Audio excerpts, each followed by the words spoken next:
Hello guys, രാവിലെ തന്നെ പുട്ടും പൊരിയായിരുന്നു കേട്ടാ. അത് കഴിച്ചു. പൊരി എന്ന് വെച്ച് കഴിഞ്ഞാൽ ഉത്സവ സീസൺ ആയിക്കഴിഞ്ഞാൽ എല്ലായിടത്തും ഉണ്ടാവുമല്ലോ പൊരി, ഉഴുന്നുവട. അത് കാരണം വൈകിട്ട് ചായക്ക് ഇപ്പോൾ ഡെയിലി ഉഴുന്നുവടയും മദ്രസേവയും തന്നെയാണ് കേട്ടോ ഞങ്ങൾക്ക്. പിന്നെ ഞങ്ങൾ നൈസായിട്ട് വീട്ടിലേക്ക് പോകാൻ വേണ്ടി ഓട്ടോയിൽ പോവാണ് കേട്ടോ. ഉണ്ണികൾ പാട്ടി പാടി ഭയങ്കര ഡാൻസൊക്കെ ആയിരുന്നു ഓട്ടോയിൽ കേട്ടോ. മണിയമ്മ അച്ചാച്ച പാട്ട് പാടിയായിരുന്നു. അങ്ങനെ അത് കഴിഞ്ഞ് അവിടെ ചെന്ന പക്ഷേ എനിക്ക് ഭയങ്കര വിശപ്പ്.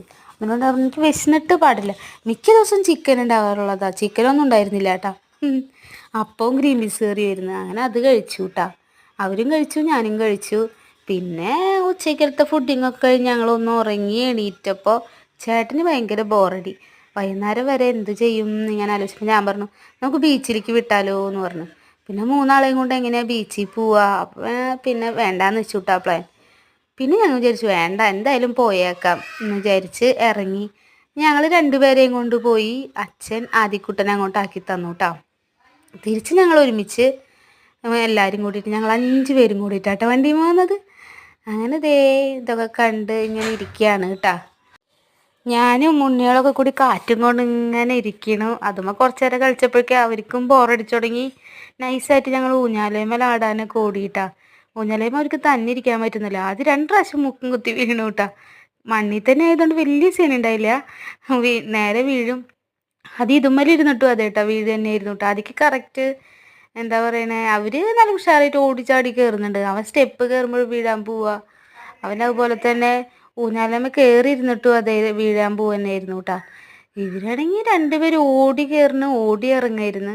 ആദ്യം ഇത്തിരി പേടിയും ഉണ്ടായിരുന്നു. എന്താണെന്നറിയില്ല, അവന് ഇത്തിരി പേടിയും ഉണ്ട്. ഇങ്ങനെ എന്തുമ്മലും എന്തെങ്കിലും ഇത്തിരി പൊക്കമുള്ള ഹൈറ്റ് കൂടിയ സംഭവങ്ങളൊക്കെ കയറുമ്പോഴേക്കേ ഭയങ്കര പേടിയാവന്. പേടിയൊക്കെ ഒന്ന് മാറ്റണം. അതുകൊണ്ടാണ് ഞങ്ങൾ കൂടുതലും ഇങ്ങനെയുള്ളത് കയറലും. പിന്നെ അതുപോലെ എന്തിലേലൊക്കെ ഞാൻ കയറ്റിക്കൂട്ടോ, ഇടയ്ക്കിടയ്ക്ക് ഇങ്ങനെ ഓടിപ്പിക്കും, അങ്ങനെയൊക്കെ ചെയ്യിപ്പിക്കും. അല്ലെങ്കിൽ വെറുതെ ഇങ്ങനെ ഇരിക്കുമ്പോൾ അവർക്ക് അതൊരു സുഖം ഉണ്ടാവുന്നില്ലല്ലോ. മറ്റോ രണ്ടാളും നല്ല ഉഷാർ തന്നെ. അവന് ഉഷാർ കുറവൊന്നുമില്ല, അവനും ഇത്തിരി വെകിളി പോലെ അവൻ. എന്തെങ്കിലും സ്പീഡിൽ കയറാൻ പറഞ്ഞാൽ ഭയങ്കര സ്പീഡായിരിക്കും. പക്ഷേ അതുമെന്നുണ്ടെങ്കിൽ മൂത്തി വീഴുകയും ചെയ്യും. ഊഞ്ഞാലേന്ന് 2-3 ആട്ടാടി പിന്നെ ദേ കിടക്കുന്നത് താഴത്ത്. പിന്നെ കുറച്ച് നേരം ഞാൻ വീണ്ടും കയറ്റിയിരുത്തി ഊഞ്ഞാലാടി വീണ്ടും വീണു. അങ്ങനെയായിരുന്നു കേട്ടോ അവൻ. ചേട്ടൻ അവിടെ ചെന്നപ്പോഴേക്കും ക്രിക്കറ്റ് കളിക്കാരെ കണ്ടപ്പോൾ ക്രിക്കറ്റ് കളിക്കാരെ പിന്നിൽ തന്നെയായിരുന്നു കേട്ടോ. അവരെ കൂടെ ഒരു ടീമിൽ ജോയിൻ ചെയ്തു. എന്നിട്ട് ഫസ്റ്റ് അവർക്ക് ബാറ്റ് കിട്ടിയിട്ടുണ്ടായിരുന്നില്ല. അങ്ങനെ അത് കഴിഞ്ഞ് സെക്കൻഡ് അവരുടെ ടീമിന് ബാറ്റ് കിട്ടി. 2-3 പേര് കഴിച്ചപ്പോഴേക്കും കളി അവർ ജയിച്ചു കേട്ടോ. പിന്നെ ചേട്ടന് ഇൻട്രസ്റ്റ് ഉണ്ടായിരുന്നില്ല. അങ്ങനെ ഞങ്ങൾ പറഞ്ഞു നമുക്ക് നൈസായിട്ട് വിട്ടാലോ എന്ന് പറഞ്ഞ് ഞങ്ങൾ പോന്നു തിരിച്ച് കേട്ടോ.